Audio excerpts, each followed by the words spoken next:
Hello and welcome to Stage 8 of the Tour de France. This is Matthew Keenan with you, and the backdrop will be beautiful, the racing intense. This is what confronts the peloton today. Starts in Pau. It's a flat start before it hits one of the most historic climbs in cycling, the Col de Tourmalet. Eventually they get on to Bagnères de Luchon. They've got another 3 climbs to negotiate before they get there. The last one being the Col de Peyresourde. It's then the descent down through to the finish line.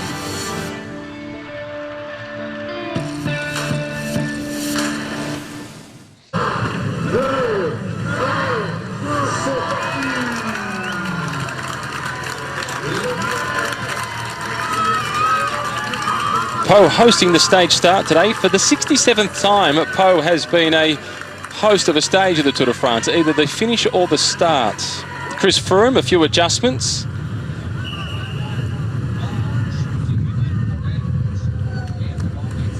An incredible first hour, predominantly flat the first hour. They covered no less than 51 kilometres in the first hour. They hit the first sprint of the day, and this was after 67 kilometres had been covered. And it was Michael Matthews from the Orica Bike Exchange team who went through that intermediate sprint in first position. It was Michael Sorel in second spot. Jesper Stuyven was in third position.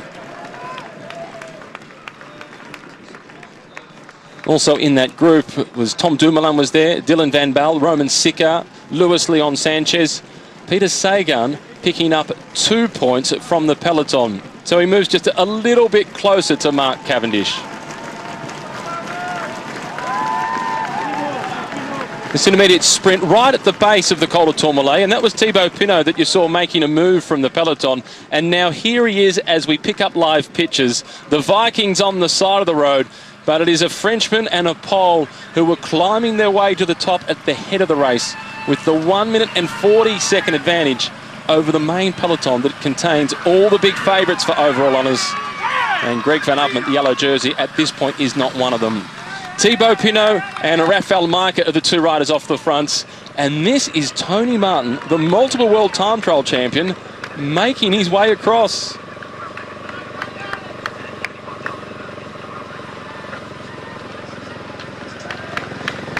Climbing the Col de Tourmalet for the 84th time in the history of the Tour de France. It was first scaled in 1910. Only twice has it hosted a stage finish. The most recent coming in 2010 when it was Andy Schleck who won the stage. Alberto Contador went across the line in second position, but that has been scratched from his record. That was the year of the clenbuterol test. This is Vasil Kirienka from Sky, followed then by a very calm-looking Mikel Landa. Mikel Nieve is next in line. The world champion Peter Sagan down towards the back of the group, and that does not come as a surprise at all. He can do most things except for climb the really high mountains. Idbel Bosenhagen still in this group. In fact, this is not the main peloton. This is the group containing the yellow jersey Greg Van Avermaet.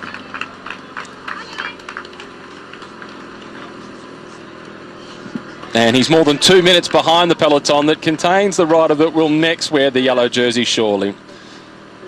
He's got Marcus Burkhardt here from BMC to be able to support him through to the finish. It was a brilliant ride yesterday by Greg Van Avermaet. What a way to defend yellow.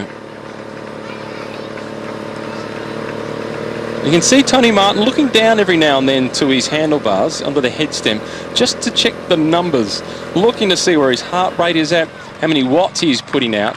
And he knows exactly at what level he can ride at before blowing up and just slowly claw his way across to these two.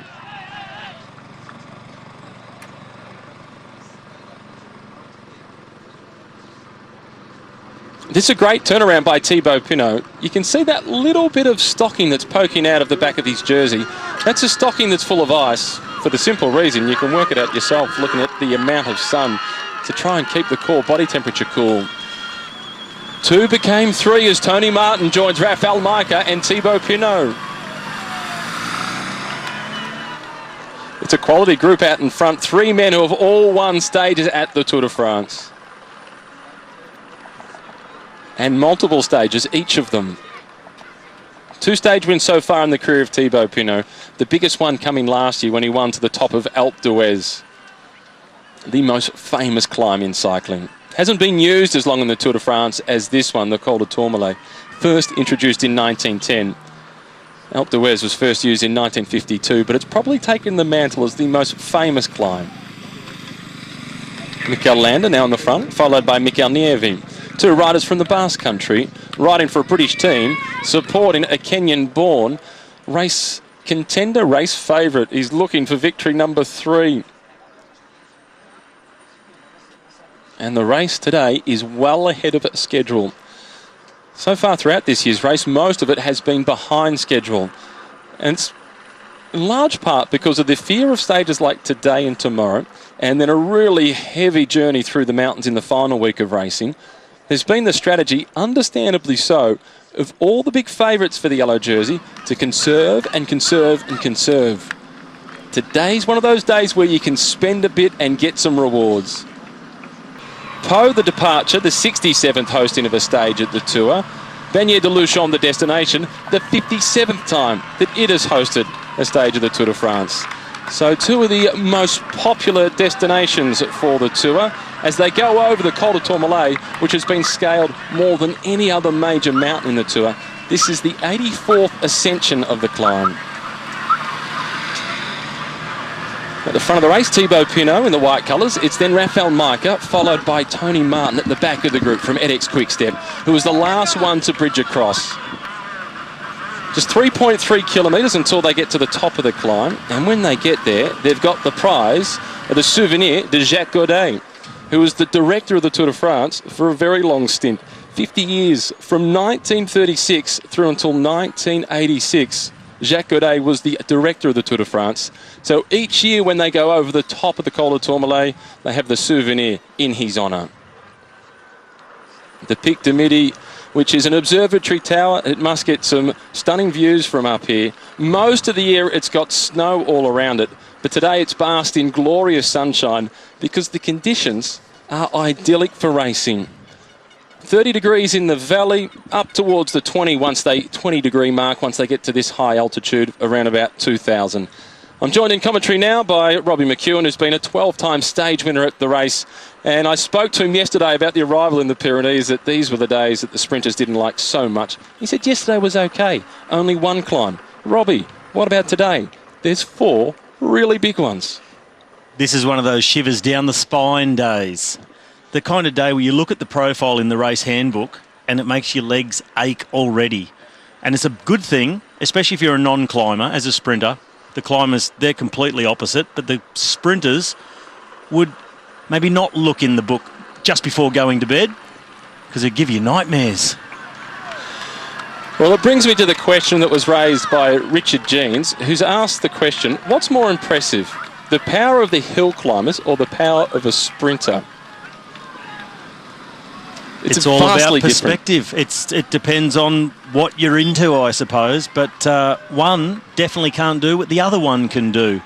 They're completely different beasts. You often hear of climbers and guys like Bardet and Froome who can sustain a high power output for a long period of time, look across to a sprinter like Kittel and see enormous numbers that they put out and they think, wow, how does he do that? And then Kittel, conversely, looks at those guys and sees what they do on the climbs and thinks, full respect, I could never do that. Yeah, when you look at the science of it, you see how different those types of athletes are. Where a rider like Chris Froome may be putting out, when he's really going 450 watts, and he can hold that for an extended period, let's say 45 minutes he can even do that for. Marcel Kittel, when he does a sprint, pushes out over 2,000 watts. So those people who ride bikes, use power meters and know what those numbers mean, they'll certainly be impressed. Those who don't, just rest assured that those are incredible performances, and that's why they're the best in the world. Only the best in the world can achieve that sort of thing, and the amount of hours in training that go into developing that makes the mind boggle.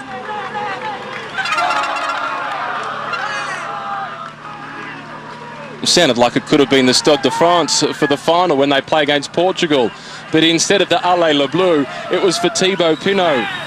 This is a good effort by Thibaut Pinot to bounce back after yesterday, what was for him a bit of disappointment.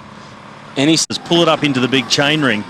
And ramp the speed up. Alaphilippe was doing that, but at the same time, the main bunch was riding faster as well. So going to find it very difficult. Once you've been dropped by the bunch, it's too late. It's not like you're suddenly going to get better and ride back onto it and then be fine. It very rarely happens. We now see those time gaps. The chasing peloton with Chris Froome at 2 minutes 19 behind our lead trio of Martin, Maker and Pinot. Alaphilippe, well, he's already a minute 40 behind that peloton, so he's not going to nip back onto it. And Greg Van Avermaet, he has been lost earlier on the climb of the Col de Tourmalet. The yellow jersey of Greg Van Avermaet, been in it for a couple of days. Fantastic ride yesterday to defend, not only defend, extend his lead. But he knew realistically today was going to be it. All smiles there, Julian Alaphilippe, as he rides alongside Patrick Conrad. Two of the younger members of the peloton, both eligible for the Best Young Rider classification. And that's Michael Charel from AG2R who is with them, but they're going to try and get into a bit of a bigger group to make their way to the finish, because one of the other things we'll talk about, Matt, is the guys we won't see much of or any of today, and it's the sprinters, the non-climbers. And with the aggression in this race and how early the pace has been on, an attack by Thibaut Pinot, we've got to start talking about the time limit. Every single day of the Tour de France, there's a time limit in which you must finish or you're out of the race. The riders get a certain percentage of the time of the winner. That is the time cut-off. And that changes every day depending on how highly the stage is classified. This stage will be classified in such a way that they'll get, you could say in general, around 15% of the winner's time added on, and that's the time cut. But it depends on the average speed too. And for the riders, that can be so difficult. You're fatigued, high heart rate, you're struggling already physically, and you're trying to work out percentage of hours and minutes based on an average speed. You're really doing some mental arithmetic to try and work out what it is, and you only know for sure once the winner has reached the line exactly what it's going to be. So the rule of thumb is be within the last 10K when the winner finishes. That's on an uphill finish. And pay attention to the maths teacher in school, because that can prove to be all important. Thibaut Pinot upping the tempo. Raphael Maika is able to follow. Tony Martin doesn't respond to that attack by the Frenchman. He lets the gap open up, but they are racing for the top of the climb for the Souvenir de Jacques Godet. Thibaut Pinot desperately wants it. He needs to take something home from the Tour. And Raphael Maika is just waiting. He's been the winner of the King of the Mountains classification in the past. And there's 20 points up for grabs in the battle for the polka dot jersey, in addition to the Souvenir. This is to mark the honour of the man who was the director of the Tour de France from 1936 to 1986. And it's Raphael Maika gets his nose in front. And now it's Thibaut Pinot who swoops around the outside once again. He really wants the Souvenir. The 84th time for the Tour de France across the top of the Tourmalet. And they're almost there. That's the cafe on the corner. There'll be no stopping for a coffee today. A right-hand turn, drifting ever so slowly, and Thibaut Pinot one last kick. Another check across the shoulder. He's got the gap on Raphael Maika, and he will collect the Souvenir de Jacques Godet. Thibaut Pinot is resurrecting his Tour de France after the disappointment of 24 hours ago. That will be a real morale booster for the young Frenchman Pinot, able to hold off Maika, who looked like he also really wanted it. Maika came over the top and Pinot thought, I've got to make this a long, sustained, hard effort, because Maika has got me covered if I leave it late to a sprint, that explosiveness. So off he went, made it long, and Maika in the end had to concede. Pinot, the confidence will be building again. Now he's got to concentrate on the rest of the stage and resurrecting his general classification hopes. Now, Tony Martin will be trying to get across. He'll rejoin them on the descent. This is Danny Navarro losing contact with the group containing all the big favourites. And Marc LeBlanc asked the question whether Tony Martin has a chance to win a stage like this one. Probably not, but never underestimate him. He has been second on a stage at the top of Mont Ventoux, but that's when there was only the one climb. This time there's four. I think they'll shake him off by the end, but he'll be there to support his teammate Dan Martin at the back end of the stage, who edX Quick-Step really believe can win today's stage. And Robbie, coming inside the last kilometre for the main peloton on the Tourmalet, it's a big group. There's quite a large group returning to the front, so they're obviously just off the pace, and if Sky have settled into their tempo, it's allowed riders who are just finding it a bit tough when it first ramped up, they've been able to close that gap, but they've always been within about 30 seconds. All they needed was just to ease off ever so slightly for a kilometre or two, and they could make their way back. We see towards the back of the group, number 109, Daniel Tekla-Haymanot, the Eritrean from the very successful Dimension Data team. Yesterday, Chris Froome said that at one point he went to the front of the peloton and had a chat with Alejandro Valverde from Movistar, and they were trying to negotiate as to whose team should take responsibility for doing the chasing. They didn't want to let that break with Cancellara, Nibali and Van Avermaet get too much time, and they end up agreeing both. And that was Alejandro Valverde himself, who was on the front of the peloton with still 95 kilometres left to race. Movistar are trying to make today a difficult day for Sky. Mikel Landa is the next to come through. A rush of blood, perhaps. That's a waste of energy from Mikel Landa, but that's part of the psychological battle as to who's got the strongest team. I wonder if it's partly psychological battle and showing Valverde I can come over the top of you if I want, or just nipping away at a few points. I highly doubt that's a priority for the Sky team to have someone with KOM points. So we see the rest of that group just struggling to stay in touch over the top. But I would say all of these riders we're seeing now just cross the top, probably around 20 seconds behind Mikel Landa. They'll get back on the descent. Talking of the descent, our leaders still, Tony Martin hasn't been able to make his way back to Maika and Pinot. Rafael Maika down on the top tube, tucked in, getting aero. Thibaut Pinot not known for his descending skills. Maika may be thinking, I'll put him under a bit of pressure, but it'd be better to keep him with him because it's a very long way to go over 3 big climbs. Roman Kreuziger ignored instructions 3 days ago now, when he was told to wait for Alberto. And you get the impression that Roman Kreuziger is riding for himself. He's sacrificed a lot in the past for Alberto Contador, and he's thinking about what comes next in my career. That's quite possibly true. And I saw a piece earlier on Phil Anderson, and those tuned into SBS would have seen the story with Phil Anderson, and he said in one of the tours he rode, he was supposed to be a domestique for a teammate. His teammate was getting dropped, and Phil still felt good in the mountains. He was with Bernard Hinault. And on the team car came up, no rodeos back then, they said, Phil, you're a domestique. You're supposed to wait for your leader. Phil ignored what was said to him, kept going. By the finish, there was only him and Bernard Hinault left, and Phil took the yellow jersey.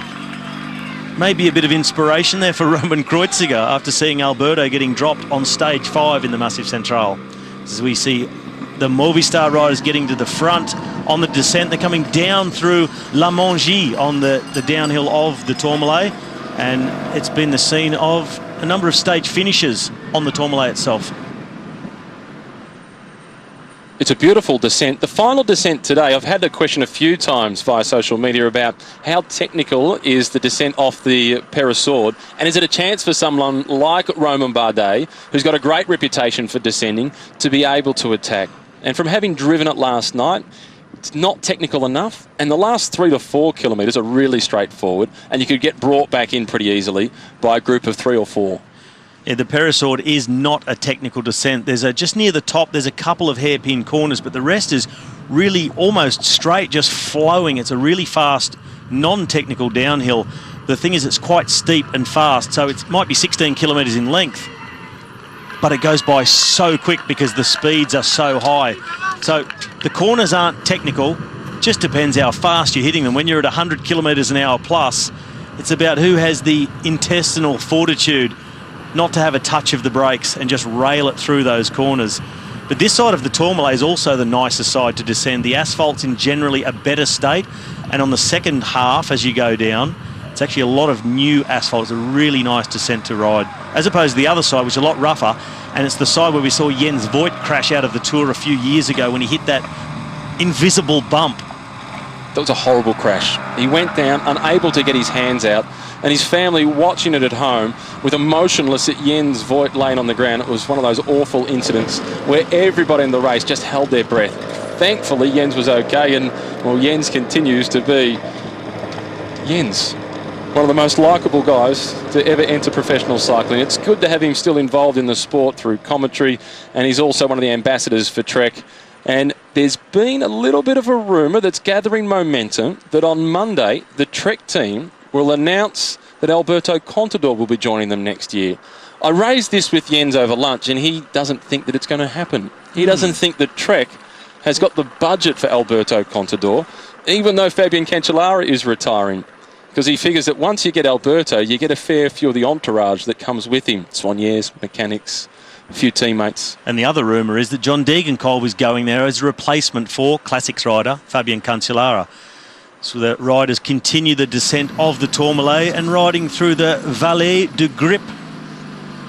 Not much eye for the scenery when you're racing, because at these speeds down the Tourmalet, eyes to the front, making sure you don't clip that wheel and you apex entry, apex exit of every corner. It's like being a race driver, but without the co-pilot.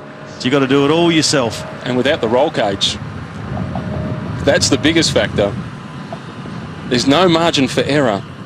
It is a fast descent. Not for the faint-hearted. The maximum speed we saw yesterday was 85 kilometres per hour. I think that's going to go out the window, get blown away, or they'll hit down here.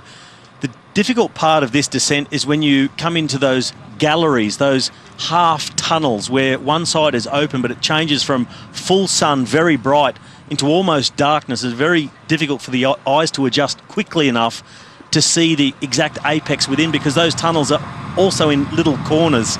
So a bit disconcerting for the riders, and I'm sure a rider like Thibaut Pinot, not renowned for his descending, wasn't liking those bits, but so far so good. He's still with Rafael Maker. And you see the gradient's not very steep at this point, so a real pedalling descent for these two at the moment.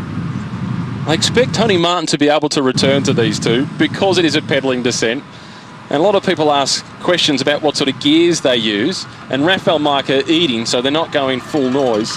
And Tony Martin has a reputation for riding the biggest gears of anyone in the peloton, and here he comes. He's got them in his sights. Tony Martin, the aero tuck. Also, important for going downhill fast, Tony Martin would outweigh these two guys by a good 10 kilograms, I'd say, minimum. And he's not carrying any excess. He's all muscle, Tony Martin. The red course direction car out of the way to let Tony Martin come on through. Back onto the top tube, hands in the middle of the handlebars right next to the stem. Don't try this at home. Well, don't try it out on the road, out training. It's one for closed roads only. Not a lot of control in that position, but oh so aerodynamic, maximum speed. And that road surface that you spoke about, that's a nice, smooth, hot mix. They're the sort of roads that you like to ride on. That just gives you the confidence to just go full gas into the corners. You know that when you lean it over, you're not going to have your tyres skipping across over little ruts and bumps. So Tony Martin back with the front group as they come down towards the valley. That descent went by very quickly indeed. Well, as somebody who had a reputation when you were racing, Robbie, for being one of the world's quickest descenders on race day, you're incredibly conservative descending out training, and for good reason. All risk, no reward. Exactly. You only take risks on descents when you're in it to win it, when there's a race win on the line. Taking risks out training, no future in it. Thibaut Pinot is in the breakaway, and after the disappointing day yesterday, he was good enough to give us some of his time this morning before the stage got underway. Marks the 88th birthday of Federico Bahamontes, the Eagle of Toledo, who was the first Spaniard to ever win the Tour de France. This is Vincenzo Nibali trying to make his way back, and it's Luis Leon Sanchez coming through to the front for this group. And Luke Durbridge along with Christopher Juhl Jensen. So that's the group they were chasing back onto, and worth that extra intensity, that extra risk on the descent for Juhl Jensen and Durbridge to get back onto that group, because they know that there's going to be a concerted effort by the Astana riders there to get back onto that main peloton, what's left of it, and get back to Fabio Aru. And then maybe the Orica Bike Exchange riders can be some assistance to Adam Yates. What a story it was yesterday with Adam Yates. The footage of it that was from the GoPro, that was on the motorbike helmet of one of the Maverick neutral service vehicles, it just collapsed. The story coming out from ASO is that somebody accidentally pulled the plug out of the generator and it fell on them. What I was expecting to see happen was for a Twitter account for the Arch to come up as quickly as a Twitter account arrived for the Orica Green Edge bus when it hit the finish gantry in 2013, and you were in that bus. I was in that bus, and I'm really sorry that I said to the driver, yeah, it's fine, you'll fit, go for it. You did not. I'm only kidding, but I was in the bus. Front row seat to the action, and as I saw all the photographers at the finish line raise their cameras, because the race only had 13 kilometres to go at that point, raised up the cameras to get the shot. I saw the cameras coming up, and I did a beeline for the back of the bus. It was the one finish photo I really didn't want to be a part of. That must have been an amazing experience. I stayed in the bus until it had been taken off the road, behind the barriers, race finished, crowd departed. Only then I got off the bus, kept my head down and kept walking. I just didn't want to be associated with it. But it's a good story afterwards, but at the time, the havoc that it was causing. Within 45 seconds, it had its own Twitter account. Within 5 minutes, it had about 10,000 followers. Thankfully, Adam Yates is okay. 4 stitches in his chin. And he said that it's about the 3rd or 4th time he's had a crash where he's landed on his chin. He doesn't seem to land anywhere else. And he's just adding to the list of scars. Could have had a career as a boxer, no glass chin on Adam Yates. But unbelievable, the timing of that arch coming down. But fortunately, every day, when the riders get to 3 kilometres to go, the banner that's hanging there has a camera on it. It records where everybody in the bunch is at 3 kilometres to go. In case the rule needs to be put in place, if someone's had a crash or a puncture, it checks whether they were with the bunch at 3K to go. Now, even though that rule wasn't there for yesterday on being a mountain stage, they still have the camera there in place. So they decided, well, that's just a disaster. Adam Yates had a gap. We know how much he had at 3K to go. We know where everybody else was compared to each other at 3K to go. That's the time we're going to apply. Adam Yates in white, second on GC. And with Greg Van Avermaet out the back, if they get close enough to this breakaway that's off the front, well, we could start talking about Adam Yates as virtual leader of the Tour de France on the road. He is a potential yellow jersey at the end of today's stage. Nice little glimpse of Contador. Also in this group, Joaquin Rodriguez. There's the white jersey of Adam Yates. And this morning, Adam Yates was on the Orica Bike Exchange team bus, and Christian Prudhomme, the director of the tour, got onto the bus as soon as he could, went directly to Adam Yates to apologise. And via Twitter, Sharon has asked you and I, Robbie, the question, what's Christian like as a person? We know his role here at the Tour de France.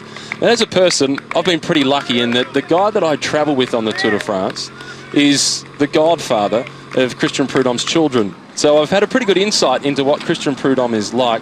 And he is a true gentleman. He's one of the nicest guys you're ever likely to meet. He's got real class and great dignity about him, has a presence when he walks into any room. And he actually started as a journalist, and he was a commentator on the Tour de France for a long time, the lead commentator for French cycling. And he's got that ability to bring people together. There can be friction in a room, and he can bring people together. Matt, you used... And this is an area that Romain Sicard knows it really well. He's a Frenchman, but he's from the Basque Country. These are his training roads. Daryl Limping now starting to pay the price from a big day off the front yesterday.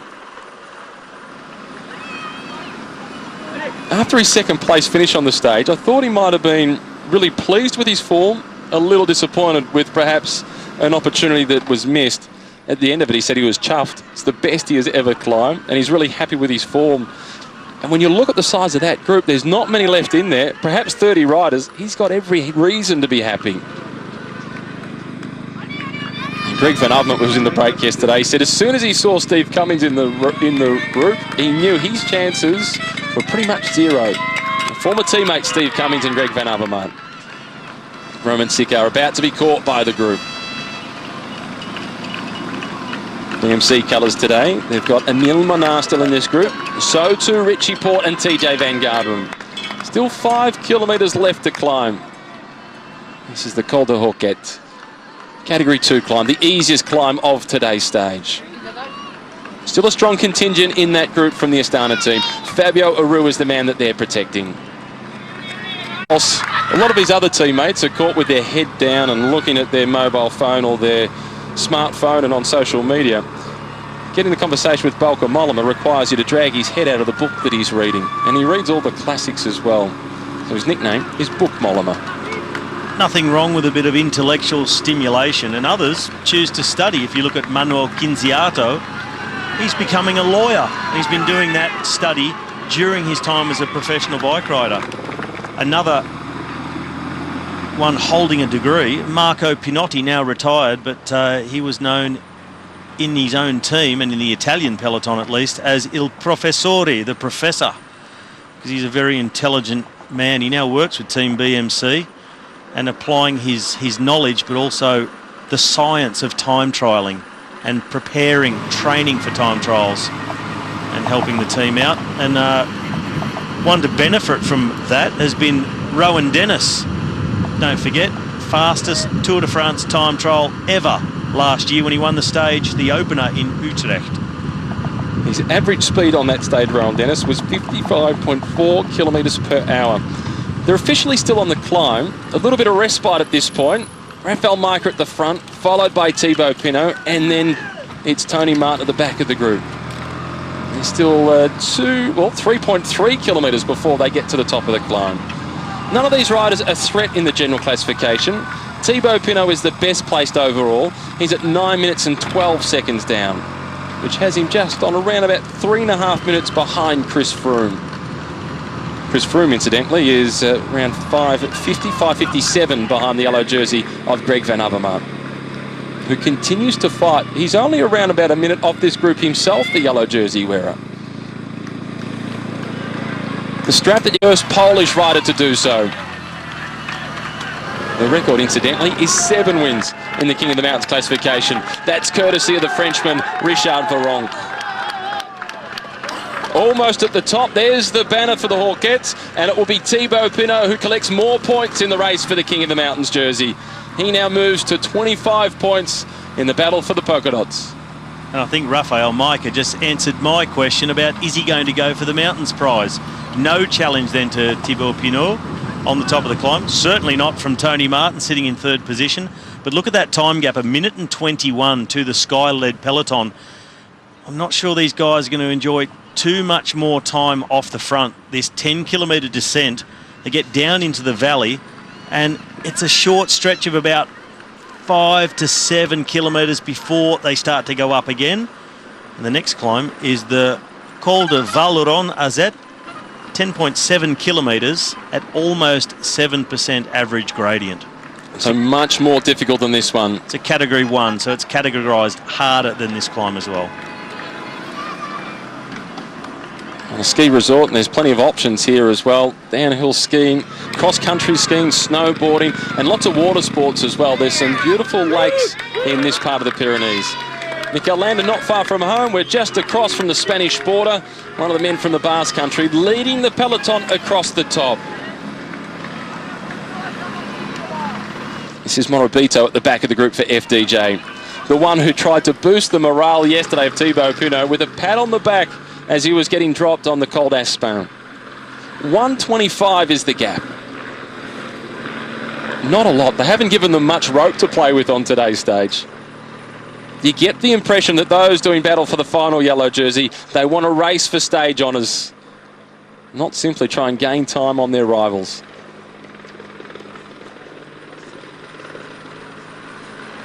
There's been a lot of shadow boxing so far in this year's race, Robbie. Well, so far, because there hasn't been a mountaintop finish, and today's no exception so far in this race. And I've been wondering if Chris Froome is going to stick with tradition of attacking his rivals on the first proper mountain day of the Tour de France. I don't include yesterday, just the Col d'Aspin. I say just the Col d'Aspin. It's a big climb, it's a category 1, but the only climb of the day and a descent to the finish. In the past, Chris Froome has attacked on the first big mountain top finish of the Tour de France, but this is a very solid day. May provide him with the opportunity to hit out on the Peyresourde, and then the descent is only 13 kilometres downhill and 2.5 kilometres flat to the finish. It's a little bit technical through town here as well. Left and right hand corners here in Bagnères de Luchon. Or will Chris Froome save it up for tomorrow for a demonstration to Andorra Arcalis? I think he'll save it for tomorrow, the first mountaintop finish of this year's race. And many have said that tomorrow's stage, if you just took each of the stages in isolation, will be the most difficult of the race. But your legs will tell you that the climbs in the third week are more difficult because there's the accumulation of the fatigue. But in isolation, most are saying that tomorrow's stage is the toughest of the lot. Well, that's always the unpredictable thing about the Tour de France and about athletes themselves. You never know when you're going to have your good and your bad day. So the hardest day on paper may not turn out to be too bad at all. And one you think is a bit innocuous, not going to do much damage. If you have a shocker, you could end up losing a lot of time on a day that you really didn't expect to have any problems at all. Well, John Anderson has asked the question, how does Team Sky continually lead the peloton day in, day out? Great training, great preparation is one element of it. Their coach is Tim Kerrison, former Australian swim coach. But another factor is that virtually everybody on that team at Team Sky could be a leader of some race throughout the season in their own right. And you take the likes of Geraint Thomas, he finished 15th overall last year, and he won Paris-Nice at the start of this year. Mikel Landa, third in the Giro d'Italia last year. So they're all world-class riders that most of them potentially could finish top 10 in the race. So they've just got so much depth. That group containing Nibali and Alaphilippe still trying to close down the gap, see if they can work their way back to the peloton with all the big favourites. But at this point, with 58 kilometres to go, it's highly unlikely. Two big climbs remaining. The Lorraine and the Peyresourde, they're the two climbs to come. Have to make their way down into the Ore Valley. Its name comes from Ora, which is breeze in Latin. And in the spring and the autumn, as the wind gets down through this valley, it keeps the temperatures nice and cool.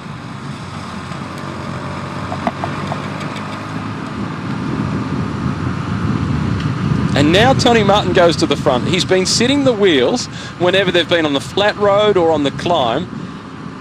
But on this narrow descent, the best option for Tony Martin is to go to the front so he can clearly see the line that he needs to take. Rafael Majka is full of confidence and is sitting tightly behind Tony Martin. Meanwhile, Thibaut Pinot is giving them an extra couple of lengths. So he's got a bit more decision-making time, and that's his lack of confidence. On one side, it's his lack of confidence, not hard up on the wheel, but on the other side, it's a really good tactic of Pinot and anybody that matter who's descending. If you can follow the lines of the guys in front, and sometimes not even following exactly the same line, but seeing what they're doing, seeing how they react to a corner. You get to a blind corner, you can't see all the way through it, but the guy in front of you, 10 metres in front, you've already seen him react to what the rest of the corner does, braking more or already on the pedals. You already sort of know how you can approach it. And for Pinot, who's not a great descender, it's a good thing to follow a guy like Majka and Tony Martin and just do what they do. And get down there safely.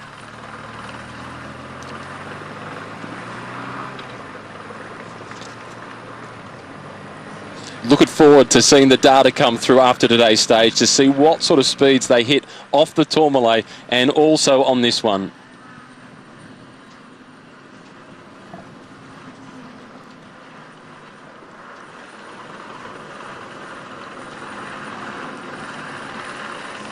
Well, no rest in the valley here. It's pretty quick, just like it is throughout the rest of the stage.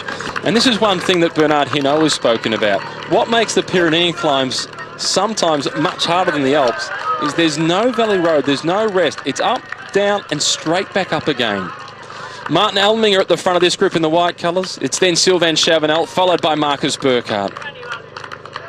Michael Charel at the back of the group in the AG2R Le Mondial colours, just getting out of the saddle. Vincenzo Nibali is here, sitting in fourth position in this group, which corresponds to his stage finish yesterday. Fourth place yesterday for Vincenzo Nibali.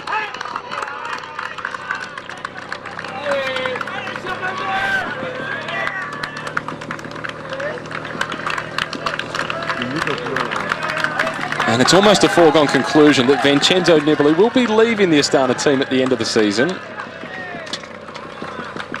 He's had a bristly relationship with the team manager, Alexander Vinokourov.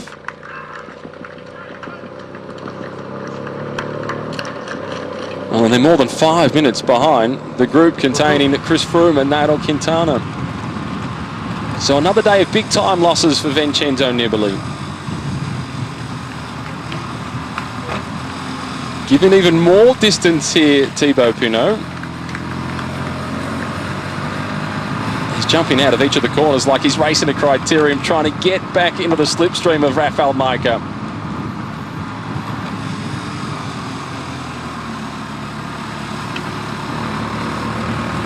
You can see he doesn't have that same fluidity through the corners.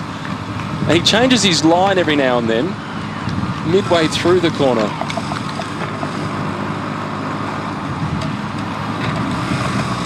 You can just see how bumpy it is on this descent. Look at that road surface. Not that nice, smooth blacktop that we saw in the lower sections of the Tourmalet. A lot narrower, a lot more blind corners. Just bumpy, uneven, and these roads can get also very slippery indeed.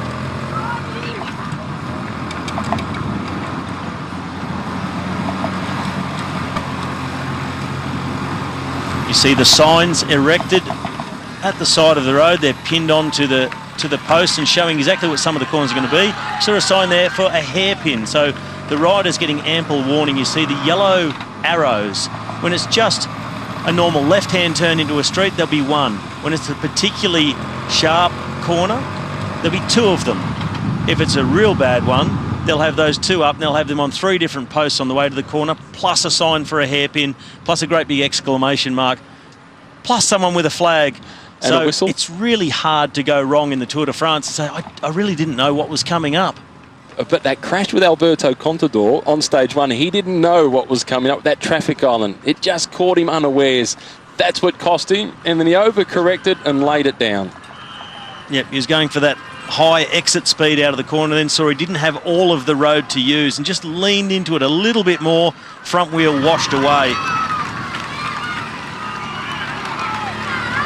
And he'll be hoping now today he feels a bit better than he was feeling on stage 5, where he already lost time to the other big contenders.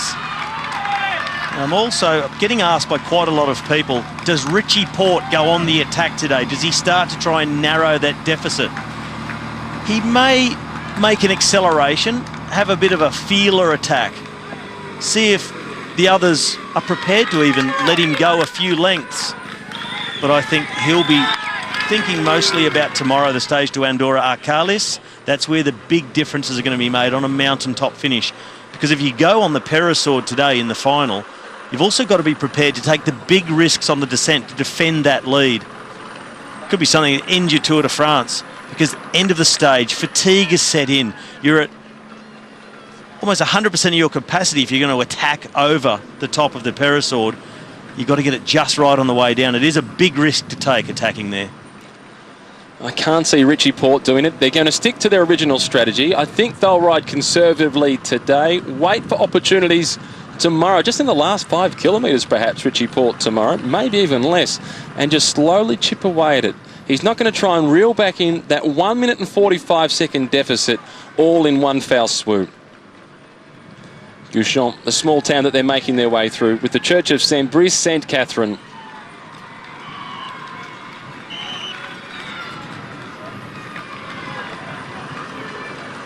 The Tinkoff team, they've managed to get Rafael Majka into the breakaway today, and Tinkoff has come in for a lot of criticism for their tactics that they've adopted so far throughout the race, and Oleg Tinkoff himself has taken real exception to it, and he was in a TV interview yesterday with the Dutch broadcaster, the Americans on NBC, a couple of days ago, and he said, well, nice and easy for you to give me team tactics from the sofa. Why don't you put 20 million euros up, and then we can talk about team tactics. Unfortunately, not everybody's got $20 million to put on the table, or 20 million euros. I caught up with Oleg Tinkoff the other day at the finish where Mark Cavendish won his 3rd stage.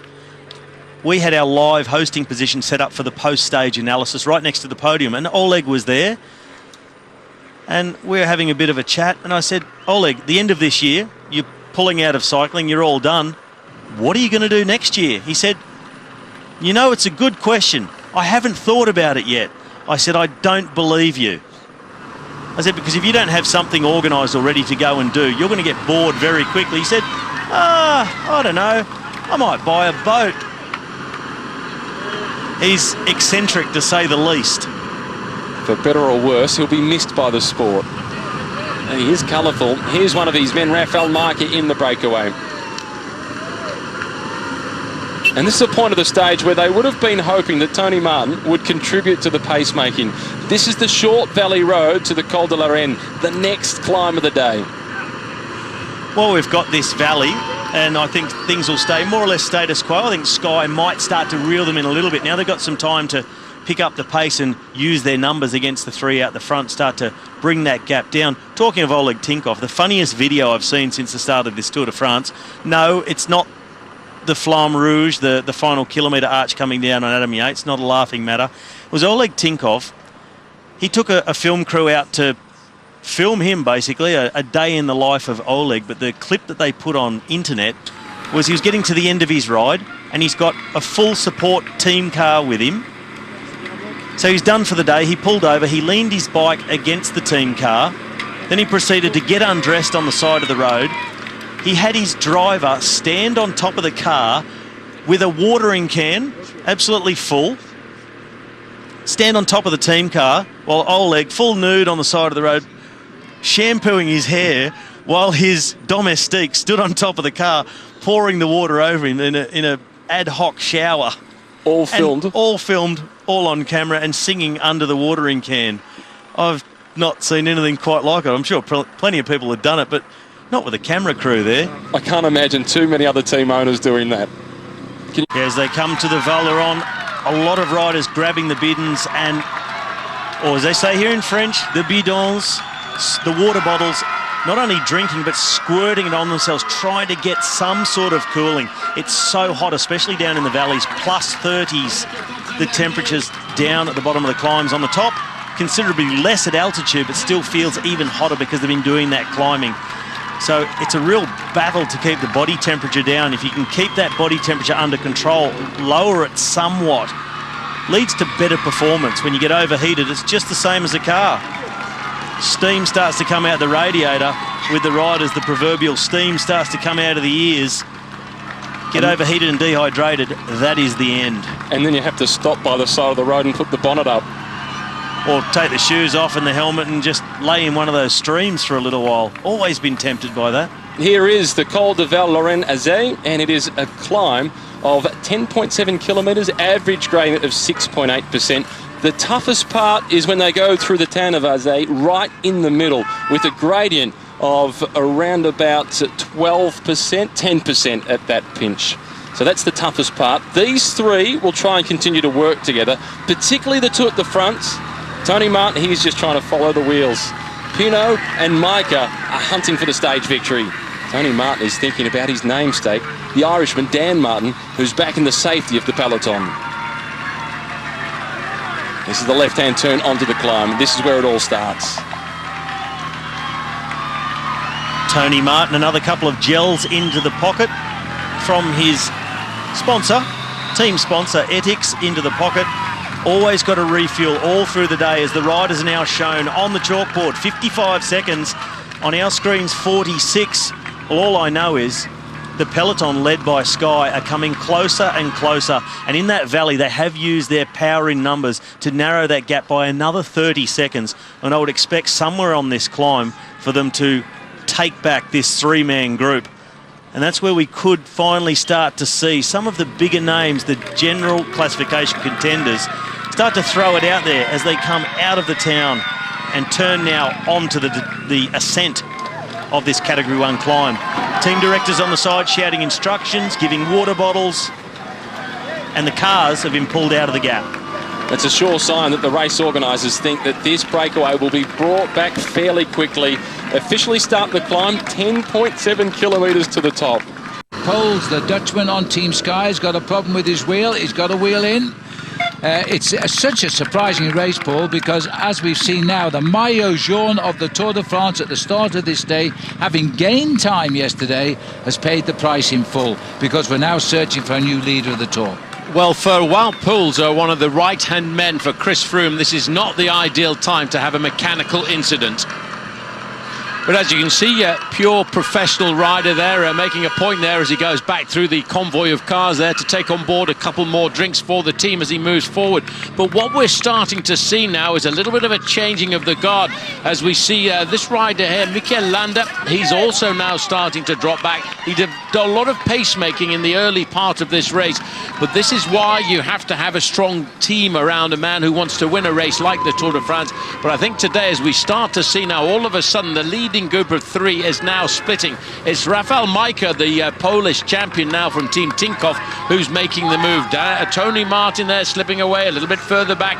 Thibaut Pinot has done the job that he wants to do today, getting himself plenty of points out on the course, and he's looking to get some more points here as he goes over the top of this first category climb, the penultimate climb of the day, the Col de Val-Louron-Azé. And this is what is happening with this very strange tour. We started with a race leader over 6 minutes ahead today. That very same race leader is over 7 minutes behind now. He's lost yellow. But it could be an incredible day for the Orica Bike Exchange team, because their British rider, Adam Yates, is in this group and would be the next logical man in yellow. Well, theoretically, that's the case, but Phil, we're talking about a race which is only separated now by seconds, because if you look at Adam Yates in second position overall at the start of the day, you've only got 10 seconds at separating Adam Yates down to Roman Kreuziger in around about 18th position overall. So there will be a big fight once we go into the final climb of the day, which is a difficult climb, the Col de Peyresourde. Well, I don't often claim the fact I'm British on the Tour de France. It took a long time to get a man to win it. But this opening week has been all about the British riders. 4 stage wins out of a possible 7 so far. That in itself is a record. And the possibility now of a yellow jersey for Adam Yates. Black jersey there is Wout Poels. He's just coming up to number 185. That's been one of the heroes of the day. And that, of course, Tony Martin. Slipping away, Nelson Oliveira, a former Portuguese national champion for Team Movistar. So you can see this tempo that we're starting to get as we go into the last 42 kilometres of the stage is really starting to pull apart one or two of these teams. This is turning out to be a real test now for the superstars of the Tour, the men with the favourite tags on their back. This is Thibaut Pinot, seemed to be settling into a lovely escapade in the mountains, but they never let him go, and now he's doing what he did yesterday and falling away from the select group of riders as they continue to hold tempo. Now it's Geraint Thomas on the front, his full zip undone. You see the band around his middle there, that was his heart rate monitor. This is the damage. And look at the great ride really being done by number 6. He had a mechanical incident at the start of this climb, Wout Poels. He really is one of the right-hand men for Chris Froome in the mountains. He's become a super domestique. And many of these riders on Team Sky, when you start to look down the names, like Henao, when you start to look at Mikel Landa, Nieve, Wout Poels, these are all riders who could finish in the top 10 overall in the Tour de France if they rode for their own account. But here they've come to the Tour de France with only one thought in their minds, that's to help Chris Froome on days like this. Well, Poels won the Liège-Bastogne-Liège race this year, and he's riding just behind the youngster at the moment, Adam Yates. They ploughed into that 1 kilometre to go kite full on earlier yesterday. 2 stitches in his face, and he's sitting right there in the white jersey of the best young rider of the Tour. He's asking for drinks, I've noticed, as he climbs up, but in fairness, he looks pretty cool just now. These are the boys slipping away from the front of the action yet again. And Thibaut Pinot is now being dropped by Tom Dumoulin with him here as well in the centre, the leader of the Giro d'Italia this year. This Tour de France is all for all. Well, in all honesty, when I talked to Team Giant Alpecin at just before the start of the Tour, they said don't expect anything from Tom Dumoulin here. He's using this race as preparation for the Olympic Games, which for many of the riders in the Tour de France this year, this is part of their second part of the season. What a showdown we are going to have on the last climb of the day, the Col de Peyresourde. There's Adam Yates dancing around at the back there. He seems to be concerned. He wants a drink. Oh, he's got one now. Well, more Looks than anything else, come from the crowd. Yeah, but more than he will not drink that if it's come from the crowd. But what he will do is pour it over his head. And ice cold water at a moment like this, Phil, it just wakes you up a little bit, especially when the heat starts to put you a little bit to sleep, or you stop concentrating quite as much. And that ice cold water, probably from one of the streams down towards the side there, will just give you that little short, sharp shock. Well, the 13 miles an hour roughly is the speed. If you look down the instant speed that we're getting from these riders as they hit the 6% gradient, well, watch out, because once we go into the town of Azé, that's when we reach the really steepest gradient on this penultimate climb of the day, at close to 14% the gradient. But to hold a tempo of 13 miles an hour up this climb, it is absolutely amazing. This is, but it's having its effect, clearly. This was a bunch of 50 at the start of this climb, and I think we're probably 30 men there now, no more than that. I just noticed the leader, I'd have to say now the leader of Team Etixx Quick-Step over to the left-hand side there, because Dan Martin, starting the day in 10th place overall, is also going to be climbing up quite a bit, and this is not really the Tour de France that Thibaut Pinot was expecting. Although he has got himself a few points in the King of the Mountains competition, this is not the way he was riding. I thought he was in great form, Phil, when he in fact won the Time Trial Championships just before the event. Well, Pinot now has passed right down the group there, and he has a long way to go to the finish when he looked to be so good in the first two climbs of the day. Let me remind you, in that first hour of racing today on flatter roads, 51 kilometres were covered. They flew to the mountains and the slopes of the Col de Tourmalet, and they've all paid the price. And now we're having a very select bunch of riders here, poised just now. Well, you have to wonder what the situation would have been if Richie Porte, the other co-leader of Team BMC, would have been if he hadn't had that mechanical incident all the way in the early couple of days of the Tour de France, when we had that hilltop finish just outside of Cherbourg. But the indication from Richie Porte is physically he's in really good shape. Now, that could be important for Team BMC in the next few days of racing. Warren Barguil in there as well. Now, these riders must be very, very nervous now, because once they go over the top of the Col de Val d'Aran, we descend down to the start of the climb of the Col de Peyresourde. And, of course, tomorrow we have horrendous climbs all the way to the finishing line as well. So, as it's now Geraint Thomas setting the pace at the front. How do you see this race panning out now, Jens? Well, as you guys already observed, Eagle Eye Cherry, there's no more Movistar teammates left, just the two captains. So they are a little bit limited in their options now. So let's see if they dare to go all in today. But Team Sky looks really strong. But then also Team Giant has two riders here. Team AG2R with Romain Bardet is still with two riders presented.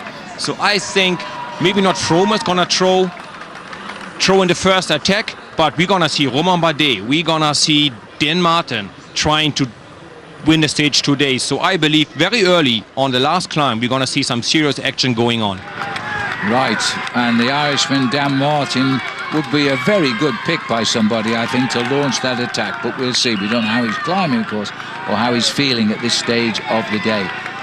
Certainly, if all goes well, Adam Yates and the Orica Bike Exchange rider will be looking to convert his jersey to yellow if he can. Watch out for Micah here, Phil, on the right-hand side of the road, because if we get closer to the summit of this climb, he's looking to get himself some points. Hey, but you know what? Froome's going for the points. Well, as I said earlier, he won the King of the Mountains last year. It meant almost under the radar because he won the race. But he's got himself points now in the King of the Mountains, and maybe a little message sent back to the rest of the riders. Well, that will be 6 points, because Rafael Micah went across there in third position to my counting, Phil. So that will give him 31 points, and that's actually just about enough for the moment to take the virtual lead in the King of the Mountains competition, with one more first category climb to go. The same points as this climb, because this is also first category. Now, let's leave the heights and have a dizzy descent here. Froome's a pretty good descender these days.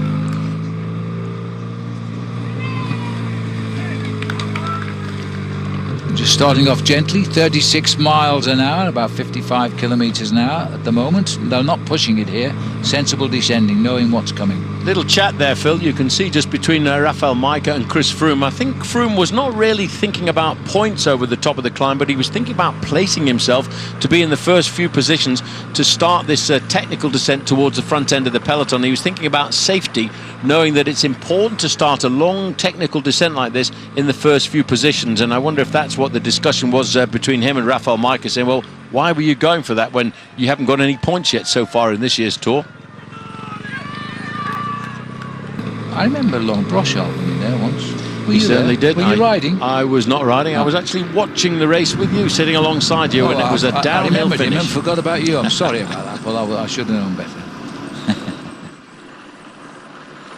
Just listening in there every now and again, Phil, you can hear this squealing. Well, that's the squealing of the brakes. A lot of the riders are racing in with the carbon fiber rims on here, as we see the speed of the leaders slowing down as they come into these corners to a mere 29 to 32 miles an hour. When they get into the straightaways, you'll see that accelerate again up to 40, 45 miles an hour.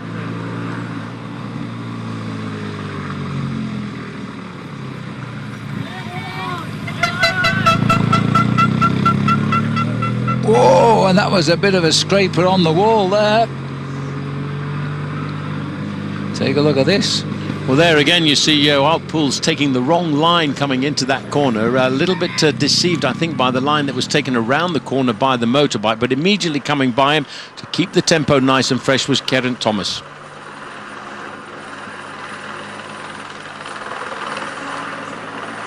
That's as pretty as a picture for sure, as the riders continue their long descent here from the top of the Col de Val-Laurent-Azet, or in fact, I've just heard the French radio refer to it, Laurent Azet, which I find amazing. Well, it's just because we're in the Pyrenees and they have a slightly different accent here. Because it's very much of a Spanish accent in this part. We're about 8 kilometers, 5 miles an hour, 5 miles away from the next climb of the day, the final climb of the day, the Col de Peyresourde. And then it's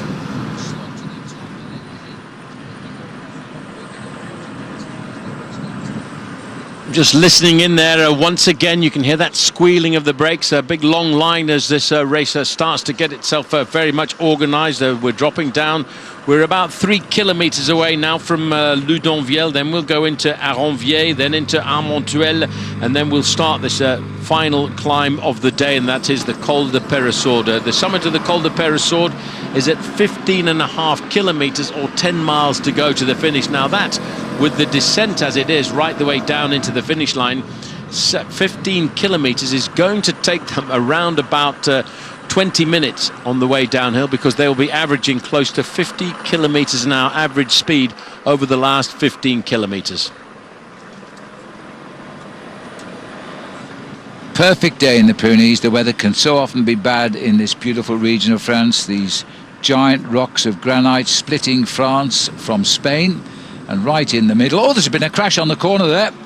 Just overcooked it a bit.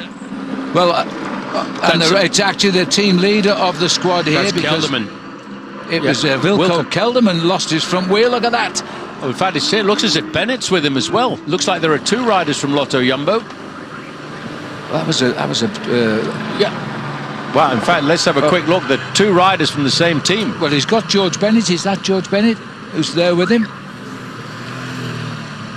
Well, this is a little bit of chaos here. The mechanic has managed to come up alongside him. That's Bennett there. He's in a spot of bother there, trying to sort out his own problem. Well, the leader of the squad is Wilco Kelderman. No panic, though, on board the Sky Express, because there's still 4 teammates of Sky looking after Chris Froome. Again, just goes to show anything can happen on a stage. You might think you're in a nice, comfortable position, sitting in the leading group, a little hand going out there. You might have noticed from the second-place rider from Sky. That's just to say, watch out, there's a nasty little corner coming up. Let's start to back off the speed as we go around that. Everyone around there nice and safely, but it's going to be a tough ride now, a tough chase back as we head into the town of Génoz for Wilco Kelderman, the rider, the leader of Team Lotto Jumbo from the Netherlands.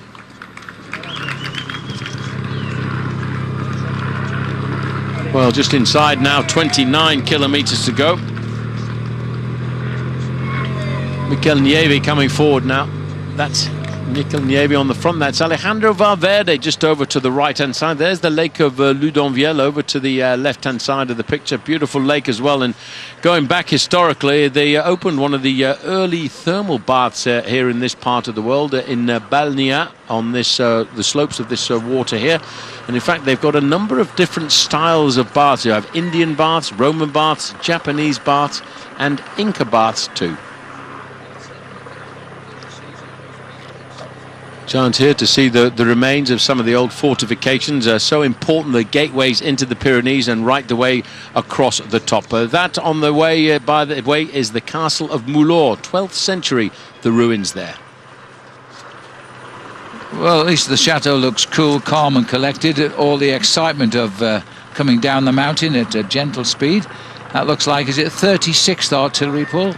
Or 35th, 36th, I'm not sure. Can't remember. Could be the 35th artillery, and an extremely important part of the world for them, because originally it was just the normal artillery, but it's now the paratroop artillery regiment of the French armed forces.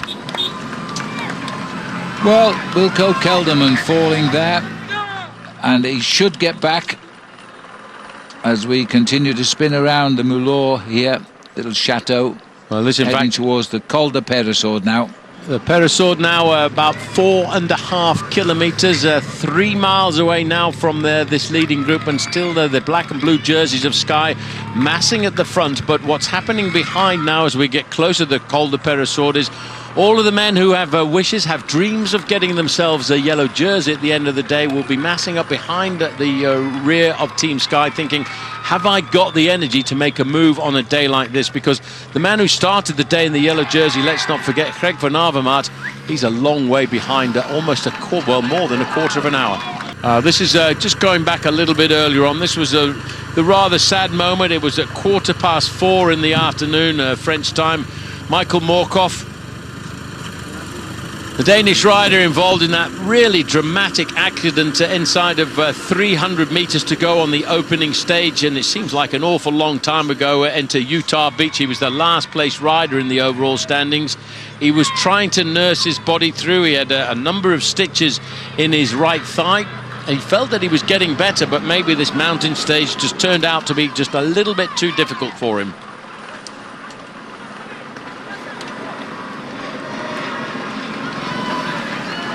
The beautiful valley there of Loudonvielle.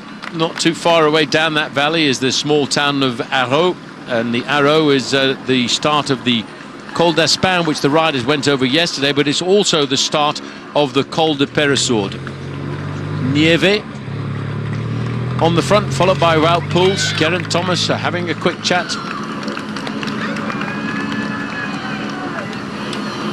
Well, the race leader, Paul, Greg van Avermaet, he's 15 minutes behind now, so well out of the leader's jersey. We're not terribly surprised, but he did increase his overall lead yesterday, and he's left the door open for a new leader.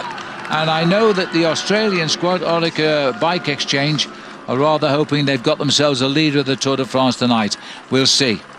Well, I think, Phil, when you take Greg van Avermaet out of the equation, we're coming up now to the final climb of the day, a first category climb, 7 kilometres. But look at the gradient, the maximum gradient 13%, the average gradient 7%. And I'm just convinced that we're going to have a showdown, because if, as I mentioned, Phil, taking Greg van Avermaet out of the equation, you've got 15 or 16 riders within 10 seconds of the overall lead. So bear in mind, again, there's time bonuses available on the finishing line, so it's going to be extremely important. But I just have a feeling in the back of my mind, expect an attack to come from Nairo Quintana to put Chris Froome and his team under pressure, just to see how good they are at this stage of the game. Now, well, his team's saying they're not going to attack if Froome doesn't attack, so we'll find out. The fact is they've lost riders on the Movistar team. But is Chris Froome going to bother? I think if I was somebody now like Joaquim Rodriguez or Pierre Rolland, boys who are in here, Bauke Mollema, for example, why not give it a go? What do you think, Jens Voigt? To me, it looks like Chris Froome might be feeling really so confident today.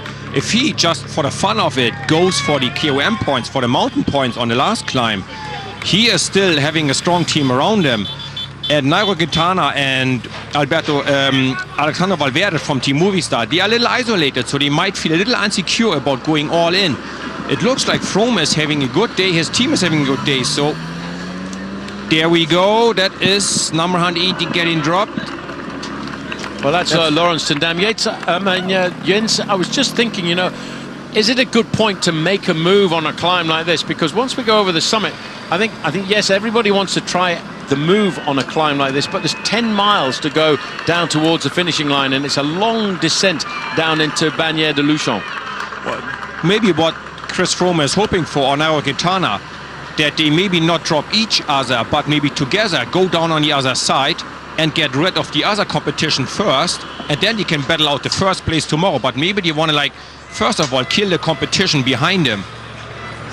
Well, even the experts don't really know what's going to happen, but Alberto Contador, you never know. He's looking very strong, very good. He narrowly missed that crash with Kelderman going down. He got round it. I think he's coming back into good form now as we get into his favourite roads. We'll see. But the man is... Looking at the leading group, we've got 5 riders from Sky, 3 riders from BMC, Movistar, AG2R, Tinkoff and Astana. Only 2 riders from Trek Segafredo, 1 from Quick-Step and 1 rider from FDJ. So Sky, for the moment, are in the strongest position. Looking down the peloton, no movement at all in the way of a counter-offensive. And as long as Sky keep this up, I'm not so sure there will be anybody trying to take them on. Just a quick glimpse there. Cameraman again. This cameraman, yeah, sorry Phil, this cameraman has been on the tour for the last couple of days, and he's part of the International Cycling Union. They're still looking to try and see whether they can prove that motors are being used. Rafael Majka, well, there should be a glory for him at the end of today. He should be climbing into the King of the Mountains leader's jersey with a single point over Thibaut Pinot. His job done looking after Alberto Contador. If he has a motor on the bike, he just ran out of gas. Well, I think it's good, Phil, that they're bringing this technology into look, but I'm pretty sure that nobody at this level of the sport has been tempted to use an onboard motor, because they would have to have the complicity of one of the manufacturers, and I don't think any of the manufacturers would think about trying to do that, because you've got to think about the negative publicity if they got caught. If a bicycle from a manufacturer was found to have a motor in it, I think the manufacturer's future would not be good. Tangut is also, Tanel Kangut here has also gone as well, the Astana rider, and slipping now towards the back. We've got Wout Poels also dropping off for Team Sky. But this looks like the top of Alpe d'Huez to me, the way we're going downhill. Well, one of the scary takeoff strips here in the Pyrenees. There's some nasty strips like that, and you have to really, I think, be rather a brave pilot to take off from that point. Well, you just need to get your light aircraft up to about 85 knots and you'll get airborne, and if you land, you come the other way, so it makes sure you stop in time.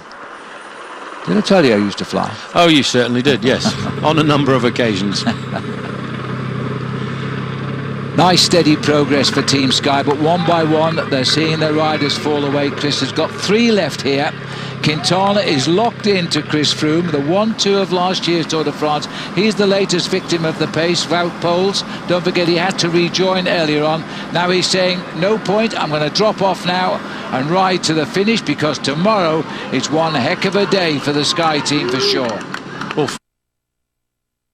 Riders move away from them. If they can just limit the losses, they might rejoin on the chase down, but it'll be slim pickings. Van der Broek is 147. Well, Valverde now has said, OK, everybody is in difficulty. I'm going to see what we can do here this afternoon. We will try and eliminate as many of the contenders as possible. And he's also putting into difficulty Mikel Nieve, number 5 at the back for Team Sky. Hanging on to the back there, number 9, Geraint Thomas. He's trying to stay in contact. And there too was Adam Yates right on the back. The elastic now is beginning to stretch out. Well, let's look out for that white jersey coming through of Adam Yates, because if he can hang on, and now Froome is going to say, OK, if we're all in, we're all in. And Chris Froome is now accelerated. Right on his back wheel is Nairo Quintana.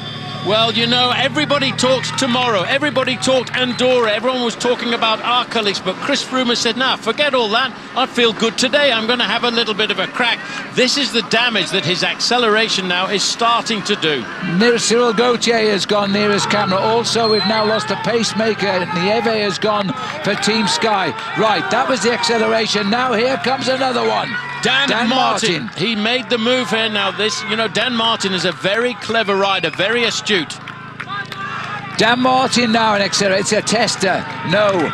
Froome is right onto him, through on the inside. Another rider from Sky has gone. That was Geraint Thomas, who's now slipped away. But now this is Henao again who's gone. Henao is up there, Phil, but look who's in second position. That is Nairo Quintana. This is a very good tactical move to blow the race apart inside of the final few metres of this Roland has climb. gone here, Paul, but where is TJ Van Garderen? He's just ahead of the red jersey here. The big favourites have started to hit out, and I think Alberto Contador has slipped to the rear of the group. Van Garderen is looking around here, the red jersey. There's Contador now, hanging on. Just ahead of him is Adam Yates. He's going to have to squeeze everything out of that body for yellow tonight. Just as a little reminder, though, Phil, once you go over the top of this climb, we're now around about 1.5 kilometres to the top of the climb. It's around about 10 miles downhill to the finish line. If you can hang on and go over the top of this climb with a 20 or 30 second deficit, you can make that up on the descent if you've still got good condition. At this moment in time, Adam Yates, Alejandro Valverde, Chris Froome or Quintana could be the leader of the Tour de France tonight. And we still have just 1 kilometre to go, and then we fly to town. I just noticed in there at 1 kilometre to go, it looks as if all of a sudden the leadership of Team Tinkoff has been relinquished, because Roman Kreuziger was in there as Alberto Contador slips off the back again wearing number 31. He's got a chance he'll get back at 1 kilometre to go. This is an attack here by Romain Bardet. Looks over his shoulder. Quintana checks out where Froome is, but he's reacted. Froome comes up as well. And Henao is coming again. Well, now Colombian chasing an acceleration from Nairo Quintana. Froome comes onto the wheel of his teammate, but it is rather interesting to see that Roman Kreuziger in that lime green jersey there all of a sudden is not working as a teammate anymore, and I wonder if he's been given the freedom from the team to in fact look after his own account. And still hanging on the white jersey of Yates. Geraint Thomas sitting behind Contador won't help him now. As they come on towards the top of the climb, it looks as though Rafał Majka will be required for the King of the Mountains lead. Yes, but it also looks as if the man on the right-hand side from Tinkoff may well be the new leader of the squad tonight, because Roman Kreuziger has certainly not waited for Alberto Contador.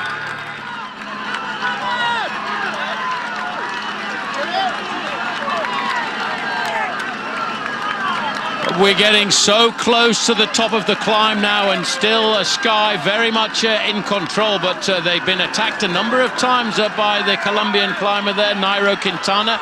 It really has created a sort-out as Alberto Contador is paying the price of the injuries and the crashes he was involved in the first part of this year's Tour.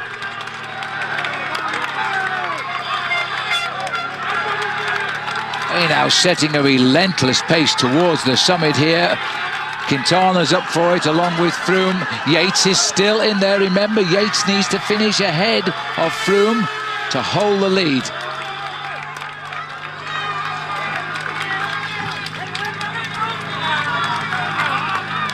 The Baker's Dozen, 13 riders going up towards the top of the climb, the last climb of this day, but tomorrow has got everything over this one.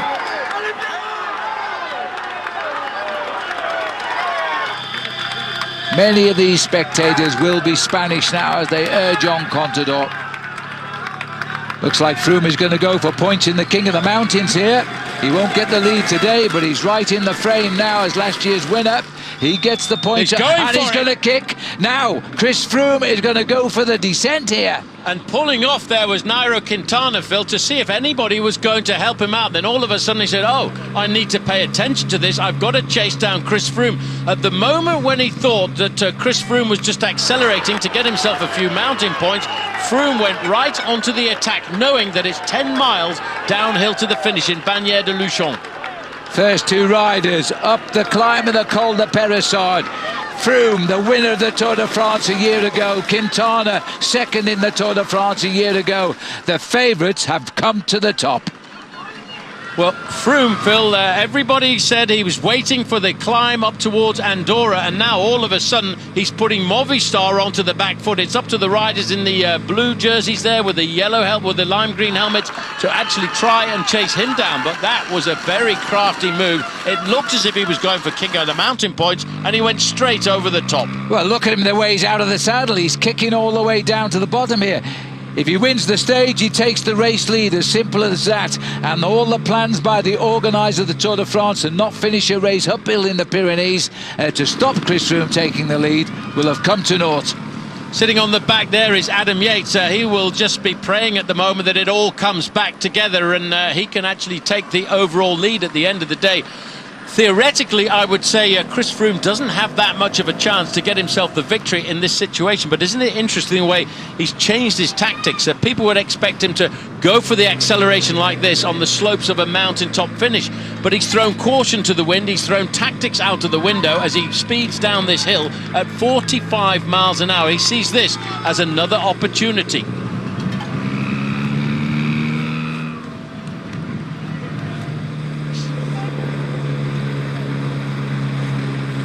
Well, that is a very difficult and dangerous position to adopt, but it makes him so very aerodynamic. It improves his coefficient of the penetration in the air, which is why he gets right the way down there into that very weird position. It's very much like a downhill ski racer.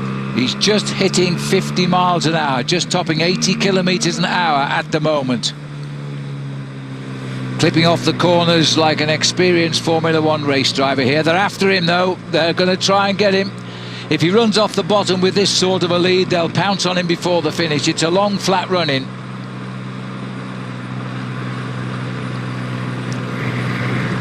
I wouldn't think he's too concerned at the moment, but I think he just sees this as a slightly different tactical approach to trying to take the overall lead in a race like this. And what it's done is everybody was trying to read his tactics. They've read the way that Chris Froome has read the Tour de France in the past, and all of a sudden he's actually taken them, I think, and caught them unawares. The man chasing is Quintana himself, right on the front and driving just now. It's not much of an advantage, Phil. Race radio is telling me it's not much more than 7 or 8 seconds, but when you look at this group, there is actually no organised chase, and I'm a little bit surprised to see guys like the two BMC riders leaving it all up to Movistar to do the chasing. Froome is riding at 56 miles an hour, while in the chase group behind, Quintana is only doing 51 to 52 miles an hour. Adam Yates gambling here at the back now. If Froome wins, he loses because Froome would take yellow. But if he can get him back, he's still back in the mix for the yellow jersey here. Froome is now riding for the jersey he's so familiar, a yellow jersey in the Tour de France, but they're still after him. 12 seconds, he's pulling away.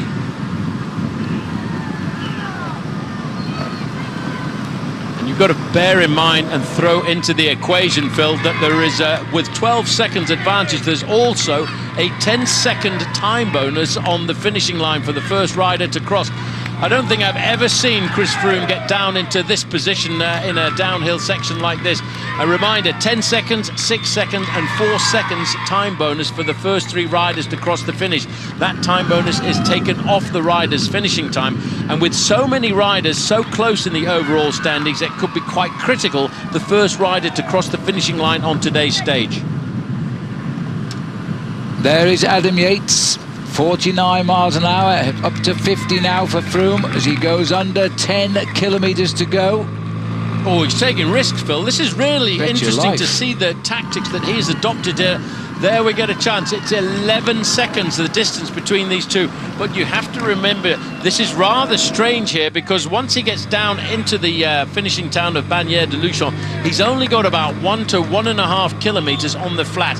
He actually now gets to the faster part of the course with no more technical corners. These are what the riders call sweeping bends. No need at all to touch the brakes from now down towards the finish.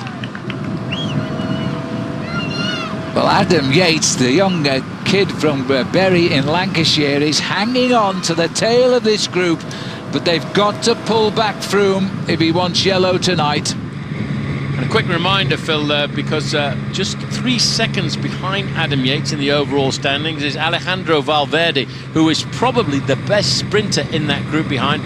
Yes, he's doing a lot of work for Nairo Quintana, but if it comes down to the chance of sprinting for the victory on the stage, Valverde will not be very far away. But the moment is, they've actually put a little bit of confusion in with this move by Team Sky's Chris Froome. It's actually, according to Race Radio, now crept up to 14 seconds the advantage.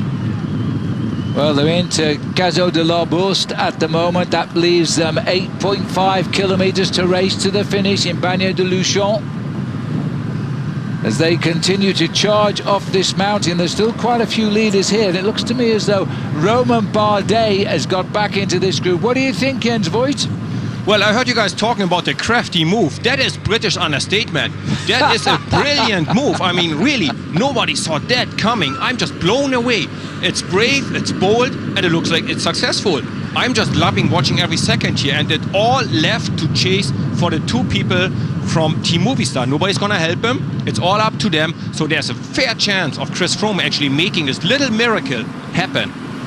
Well, you've got to take your hat off to Chris Froome, the outstanding favourite. Yes, he's got the best team. I think we've seen that today.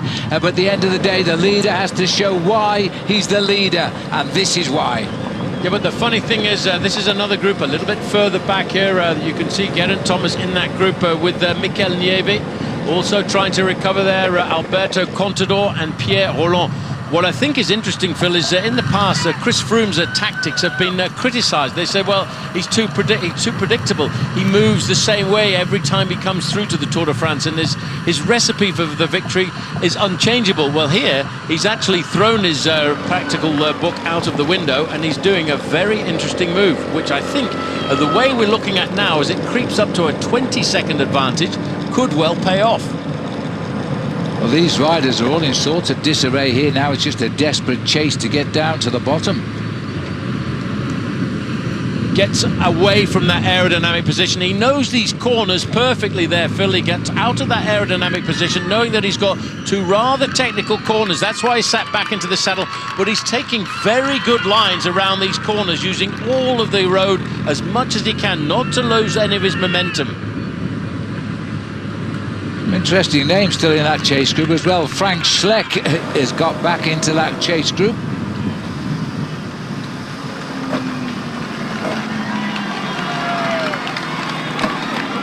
Kreuziger in that colour of Tinkoff, because he's going to become very much the leader if we continue like this. Now Contador's cracked again. Bit of a speed wobble there by Chris. He's wrestling the bike on these corners. You've got to remember, Phil, a lot of people just think about Chris Froome because most people only know Chris Froome from seeing him ride at the Tour de France. Well, I can tell you, Chris Froome, when he was representing Kenya many years ago, he went to the Commonwealth Games, and not only did he ride the road race and the individual time trial, but he also represented Kenya in the Commonwealth Games in mountain biking. So he's not a bad bike handler, and he's proving that by the risks that he's taking in these corners. 20 seconds. Froome 100% committed here to take the yellow jersey tonight. Now we've got a counter move here from Bauke Mollema. Is he on the front? No, he's just hanging on the back. 5 kilometers to go. It's coming back. 18 seconds I'm hearing.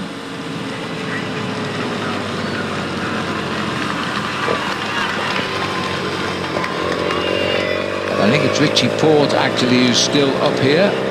We're alongside the TJ Van Garderen. We're looking here actually at the second chase group on the road behind Chris Froome. This is the group with Wilco Kelderman just a little bit further up. That's Warren Barguil. These riders have been caught out by the acceleration of Chris Froome. Geraint Thomas is the rider in 3rd or 4th position. The 14 riders, including Chris Froome, a couple have got back onto the back, including Frank Schleck and including Pozzovivo. 4 kilometers to go, and still he's got... Oh, there's a problem here. Roland's got a problem. Just trying to see what it was. It's his gears. He's crashed. And you look at his shorts. He's fallen off. We never heard anything about that from Roland, and he's still trying to stay with the leaders. It just gives you an indication, Phil, of how fast Chris Froome is going downhill, and he really has thrown down the gauntlet. I've still got access to the computer here, and he's still riding in excess of 50 miles an hour going down here, while the group behind is 2 or 3 miles an hour faster than him. Slower than him, sorry. Yeah. Now it's put the BMC riders onto the back foot, onto the defensive. They've seen that Movistar don't have the firepower left anymore to catch Chris Froome, so now they've come to the front to help. That's Richie Porte on the front. He's ably assisting TJ Van Garderen, but they may have left it just a little bit too late, because we're now inside of 3 kilometers to go to the finish, and at these speeds 3 kilometers is pretty much 3 minutes. Well, we're now hearing confirmation, but we don't need it, about Pierre Rolland's crash. But TJ Van Garderen, and they are now getting under just 2 kilometres to go to the finish. This is the Pierre Rolland group. They're out of the hunt for the day now. This man is racing for a maillot jaune, as he's done so many times in the Pyrenees and gone on to win the Tour. And he's now in the streets of Luchon. The way he's going around these corners, I would have to say, this is something that they talked about before they came to the Tour de France, when the riders came down to the Pyrenees and did their reconnaissance rides. You know, a lot of times, I'm just having a quick look at it as we come around this corner. This is the replay. I would expect to see the crash of Rolland. There he is. And in fact, he is just getting up after his accident, because he was in the group a bit further up the road. Well, that really is bad luck for Pierre Rolland, but this man makes his own luck. Chris Froome hit them on the way up the hill and kept going. He's nosed out now 17 seconds. There's a counter-attack, but you know, at the moment, if you get this, is Fabio Aru who's going from the front. Last desperate moments here to try and stay in touch with a flyaway British rider up front. That looks like a response, though, Phil, coming from Nairo Quintana. 1 kilometre to go now for Chris Froome, and he will knock this off at around about 1 minute and 5 seconds to get to the finishing line. He has 2 more corners to take before he gets into the finishing straight. 2 left-hand bends. 1 kilometre to go. This amazing Tour de France for the British cyclists, because this will be their 5th stage win out of a possible 8, and this one is going to be resulting in a yellow jersey for the defending champion of the Tour. If he wins, he gets 10 seconds. That's all he needs to take yellow. Just a little touch of the mechanism there to change the gear, get himself into the right gear. He's going around these corners like a well-rehearsed attack for him. Here's another little sweeping right-hand bend as he comes into the finishing straight, and then he will see the finishing banner right in front of him. So the man who won the race and won the King of the Mountains last year, he's now up to 3rd overall in the King of the Mountains this year, but this is what he was looking for. Chris is never afraid to think long-term in the Tour de France. He's proved that before. Taking yellow early in the race doesn't worry him. He can take it, as he's shown us, all the way to Paris. He's not giving away a single second here. If they want time, they better come and run it down, because Chris Froome is taking the victory and the maillot jaune. The defending champion is back on top, and Dan Martin is launching the attack for 2nd place as he's chased there by Rodriguez, I think it is, on his back wheel. Martin gets 2nd. TJ Van Garderen, Quintana safely in the same time in the race for 2nd place. Yes, but the question is, Phil, what is the time on the clock? This is Sergio Henao coming in. Just the way he's got a flat back tyre there, that was a lot of bad luck for him. Well, a flat back tyre, he should get the time of the group. Depends where he punctured, but that's not important. Chris Froome has won, and that's important to Sergio.